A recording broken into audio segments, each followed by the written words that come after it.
নমস্কার সবাইকে। আজ সকাল থেকে ভিডিওটা শুরু করলাম। আজকের ওয়েদারটা জাস্ট ওয়াও। সকালবেলা ঘুম থেকে উঠে মনটা ভালো হয়ে গেছে এই ওয়েদারটা দেখে। এখন শুধু বৃষ্টি হওয়ার অপেক্ষায়। তো যা গরম পড়েছিল এই বৃষ্টির জন্য হয়তো আমরা সবাই অপেক্ষা করছিলাম। তো এখন আমাকে রান্না করতে হবে, দিয়ে রান্না করে বেরিয়ে যাব এক জায়গায়। কোথায় যাব সেটা আমি পরে বলছি।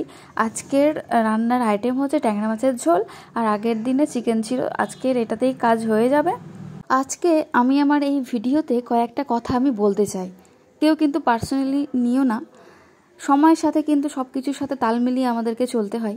আগে কিন্তু এই digital creator, personal vlog, online class, online business এই সমস্ত কিন্তু ছিল না। আগে ফেসবুক খুললেই দেখতাম সবাই নিজের প্রোডাক্ট লাইভ করছে বা নিজের প্রোডাক্টগুলোকে পোস্ট করছে। কেন? তার বিজনেসটাকে বড় করার জন্য। তো আমরা এখন সেটাতেই অভ্যস্ত হয়ে পড়েছি।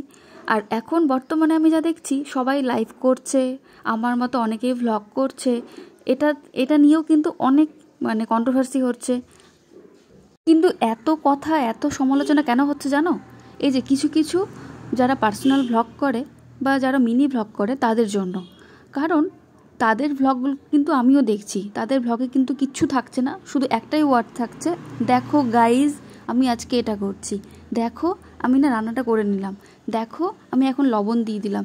আরে আমার কাছে কথা হচ্ছে, কোনো কন্টেন্ট যদি তোমার ভালো হয় তাহলে কিন্তু এত সমালোচনা হয় না। তুমি কন্টেন্ট ঠিক করতে পারছো না অথচ তুমি ভ্লগ করছো, এটা কিন্তু কোনো মানেই হয় না। আমি নিজেও কিন্তু খুব বড় একটা ক্রিয়েটার হয়ে যায়নি, তবে কিন্তু আমি চেষ্টা করছি আর একটু বেটার করার। কিন্তু কিছু মানুষকে দেখছি কোনো টপিক যখন কিছুই পাচ্ছে না তখন যা নয় তাই ভিডিওতে তুলে ধরছে। তো আমার কন্টেন্ট যদি ভালো না হয় তাহলে আমার ভিডিও মানুষ কেন দেখবে? আবার কিছু মানুষকে দেখছি রিলস করছে। আচ্ছা রিলস করছে ঠিক আছে, কিন্তু তুমি প্রপার ওয়েতে অ্যাক্টিংটা পারো না ঠিক আছে, কিন্তু তুমি লিপসিংটা তো ঠিকঠাক করবে। আমি কেন লাইক দেবো তোমার রিলসে? তুমি তো সেটাও ঠিক মতো করতে পারছো না। আবার দেখছি মানুষের রুচি কিন্তু ওগুলোতেই দেখবো ভালো ভিউজ এসছে, ভালো লাইক এসছে, কমেন্ট এসছে। তো যাই হোক, অনেক বকবক করলাম। কেউ পার্সোনালি নিও না। হয়তো আমি পয়েন্টের কথাই বলেছি, অনেকে হয়তো গায়ে লাগতে পারে। তো যাই হোক, বাড়ির সব কাজ কমপ্লিট করে বেরিয়ে গেছি বন্ধুদের সাথে, যাচ্ছি এক ফ্রেন্ডের বাড়ি।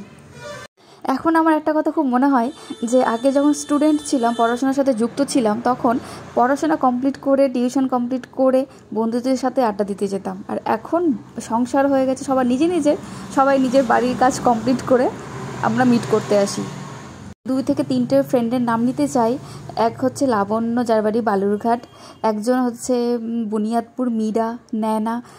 এরাও আমাদের সাথে আড্ডায় যোগদান করতো, কিন্তু এখন এদের ছানাপানা হয়ে গেছে বা কারো বাড়ি দূরে বলে আসতে পারে না। তো যাই হোক, এখন ওদের সাথে কথা হয়, মিট হয়, মিট না হলেও মাঝে মাঝে মিট হয়। তো যাই হোক, এটাই ভালো লাগে। আজ আমরা এক জায়গায় মিট হয়েছি, তার 3টে কারণ। এই যে পিএইচডি ম্যাডাম, সে তার স্কুলে বেস্ট টিচারের অ্যাওয়ার্ড পেয়েছে। আর এক ফ্রেন্ড, সে চলে যাচ্ছে কলকাতা, শিফট হয়ে যাচ্ছে ওরা। আর আরেক ফ্রেন্ড তার ঈদের খাওয়াচ্ছে। তো ওই জন্যই আমরা আজকে একসাথে মিট করেছি। আর মাঝে একটু আমরা রিলসও করে নিলাম, কারণ আমাকে একটু রিলস আপলোড করতে হবে। তো সবাইকে আজকে এখানেই বাই বলে দিচ্ছি। সবাই চললাম। আজকের মতো আমরা মাইন্ড ফ্রেশ করে নিয়েছি কয়েক মাসের জন্য। টাটা।